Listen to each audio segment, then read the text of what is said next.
మాట్లాడుతున్నారు. ఇప్పుడు ఆ లైవ్ చూద్దాం.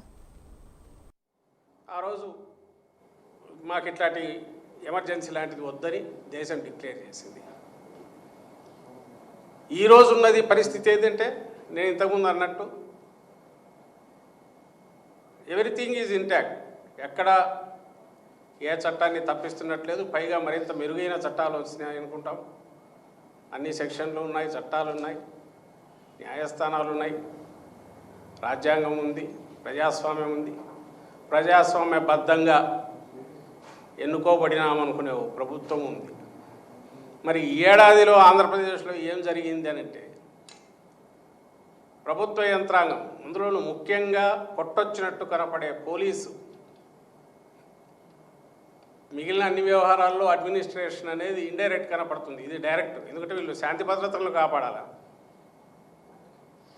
ఎక్కడా ఎలాంటి ఇవి అల్లర్లు జరగకుండా చూడడంతో పాటు చట్టాలను అమలు చేయడంలో అందరికీ సహకరించాలా, సామాన్యుడికి రక్షణగా ఉండాలా. ఒక ఆదర్శప్రాయమైన పోలీస్ వ్యవస్థ అంటే అది ఇంకా చాలా చెప్పుకోవచ్చు. పీపుల్ ఫ్రెండ్లీ అనేది, డెమోక్రటిక్ రైట్స్ నిలబెట్టే రకంగా, ప్రొటెస్ట్ అనే దానికి పూర్తి రక్షణ కల్పిస్తూ. ఎందుకంటే స్పిరిట్ ఆఫ్ డెమోక్రసీ అల్టిమేట్లీ అసమ్మతి, డిసెంట్, ప్రొటెస్ట్. అది చేయడానికి అవసరమైన స్పేస్ ఇవ్వాలి ప్రజలకు కానీ, పొలిటికల్ పార్టీస్కి కానీ, రాజకీయ పక్షాలు కావచ్చు, ప్రెషర్ గ్రూప్స్ కావచ్చు, వాళ్ళ ఆకాంక్షలు వ్యక్తం చేయడానికి. అది కూడా చాలా అత్యాశేమో తెలియదు, అంత అక్కర్లా. అట్లీస్ట్ ప్రతిపక్ష పార్టీలకు సంబంధించినంత వరకు వాటికున్న హక్కులను కాలరాయకుండా ఏ రకంగా ప్రొటెక్ట్ చేయాలనే దాంట్లో ఒక ఇండిపెండెంట్ స్టాండ్ కొంతలో కొంతైనా తీసుకుంటుందని ఎక్స్పెక్ట్ చేస్తాం. అయితే ఈ ఏడాదిగా చూస్తే మీరందరూ గమనిస్తే తొలిగా ఎన్నికలు ముగిసే సమయానికి హింసతో మొదలైన పాలన, ఆ తర్వాత వైఎస్ఆర్ కాంగ్రెస్ పార్టీ నాయకులు, కార్యకర్తలు టార్గెట్గా ఎట్లా ఓపెన్గా అటాక్స్ జరుగుతూ వచ్చాయి అందరు చూశారు. మెల్లమెల్లగా పోలీసు అధికార యంత్రాంగం కావచ్చు కింది వరకు ఈ రోజుకు చూస్తే కానిస్టేబుల్ కూడా వందల మంది, వేల మంది బయట పక్కన విఆర్లో ఉండేవాళ్ళు ఉన్నారు. లెక్కలు తీస్తే పైనుంచి కింది వరకు డీజీ, అడిషనల్ డీజీ కిందకి వస్తే కూడా ఎవరైతే వీళ్ళ అనుగ్రహ పాత్రలు కాలేదో, ఇప్పుడున్న ప్రజెంట్ సెటప్, ఈ కూటమి, సోకాళ్ళు కూటమి అంటే తెలుగుదేశం, కూటమి అనేది పైకి కనపడేవారు అంటే తెలుగుదేశం పార్టీకి అనుకూలంగా ఉండకపోతే, లేదా గతంలో అనుకూలంగా లేరు అనుకున్న వాళ్ళందరినీ పక్కన పెట్టడం, వీఆర్లు అవన్నీ అయిపోయి ఆ స్టేజ్ అయిపోయి వీళ్ళు చెప్పినట్టు వినకపోతే రూలింగ్ పార్టీ పెద్దలు వాళ్ళకు శంకరగిరి మాన్యాలు ఎక్కడికో పక్కకు పంపించడం, ఏదో చేయడం, పక్కన పెట్టడం, అది కూడా స్టేజ్ దాటిపోయి వాళ్ళను ఇంకా ఎన్ని రకాల హెరాస్ చేస్తారో అనే భయంతో కొంతమంది అవకాశాన్ని అదునుగా తీసుకొని మిగిలిన వాళ్ళు కొంతమంది వాళ్ళ చెప్పినట్టు చెప్పకముందు కూడా ప్రభుత్వ పెద్దలు ఏం కోరుకుంటున్నారో చేసే అధికారులు కొంతమంది, ఎందుకు వచ్చిన గొడవలే ఈ కొద్ది కాలం లావడం, వీళ్ళ ఆగ్రహానికి గురి కావడం అనేది రాజీ పడేవాళ్ళు. మంచి అధికారులు ఎవరు అంటే ఈ లాస్ట్లో రాజీ పడి ఏదో చూస్తున్నట్టు వదిలేవాళ్ళు అనుకొని కాంప్రమైజ్ కావాల్సిన పరిస్థితి ఈరోజు ఉంది. అంటే మొత్తం సెటప్ అంతా ఈ ఏడాదిలోనే చెప్పినట్టు చేస్తారా, వాడు అక్కడ ఉంటారు అధికారి. ఆ అధికారి వాళ్ళ పాలకుల పెద్దల వాళ్ళ కోరికలు తీర్చడంతో పాటు వాళ్ళు ఆశించింది చేయడం, ఎక్కువ చేస్తే ప్రమోషన్లు వస్తాయి, లేదా వాళ్ళకి మంచి ఇది వస్తుంది, లేదు నిష్పక్షపాతంగా ఉండకపోతే మాత్రం వాళ్ళ ఆగ్రహానికి గురి కావాల్సి వస్తుంది. ఎంటైర్ సిస్టమ్ను సపోర్ట్ చేసేసారు ఈరోజు. ఇది నేను ఇంతగా ఎట్లా చెప్పగలుగుతున్నానంటే రీసెంట్ ఇన్సిడెంట్స్ చూస్తే వరుసగా అక్కడ ప్రతిదీ గ్లేరింగ్గా కనపడుతుంది. ఈరోజు మేము ఇక్కడ ప్రెస్ కాన్ఫరెన్స్ పెట్టుకున్నాం. ఇక్కడ పెట్టుకున్న దానికి ఒకవేళ వాళ్ళు వద్దనుకుంటే టీడీపీ వాళ్ళు ఎవరైనా.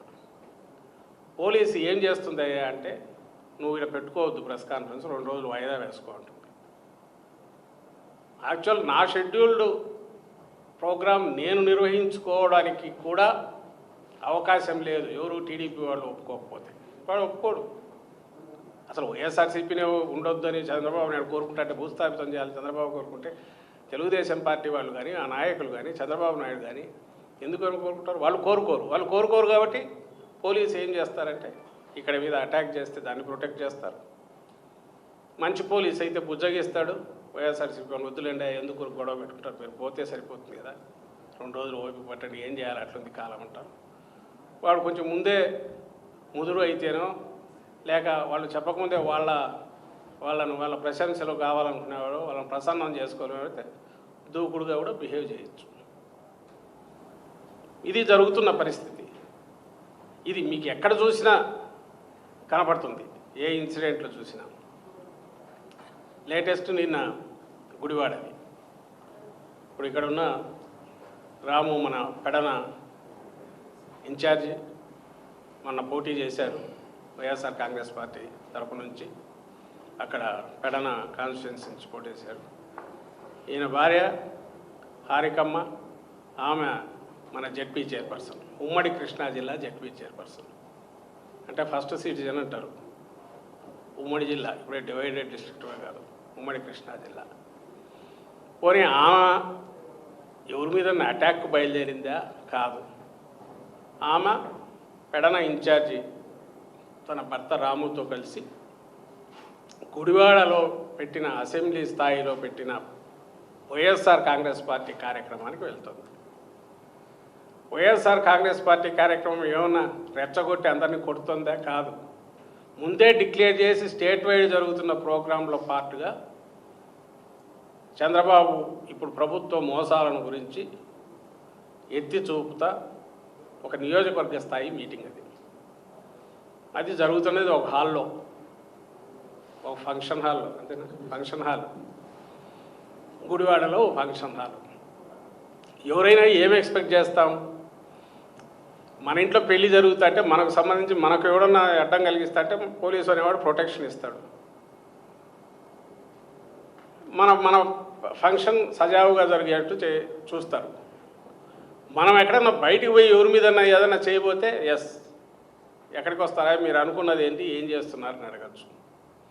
అసలు దానికి ఫంక్షన్ పోకుండానే, ఆ ప్రోగ్రాంకి పోకుండానే ఆపడం. ఎక్కడ దీనికి టౌన్లో అయితే ఒకటే రోడ్డు ఉందంట, అక్కడే అడ్డం వీళ్ళు తిష్ట వేసి ఓ 50-100 మందో 200 మందో తెలుగుదేశం పార్టీ, మళ్ళీ అదేమి వాళ్ళు మారువేషంలోనో లేక సివిల్ దీనిలాగా కూడా లేరు, మొత్తం డ్రెస్సులు జెండాలు గిండాలు పట్టుకున్నారు. వీళ్ళు అక్కడికి వచ్చేసి ఈ 2 రోజులు అందరు టీవీల్లో కూడా చూసింటారు, అందరినీ పోనీయకుండా అల్లరి చేయడం, గొడవ చేయడం. ఇక్కడికి వచ్చేసరికి జెడ్పీ చైర్పర్సన్ వచ్చింది కాబట్టి వాళ్ళ ప్రతాపం అంతా చూపించడం. ఇప్పటి వరకు ఉన్న అప్డేట్స్. ఇక మరిన్ని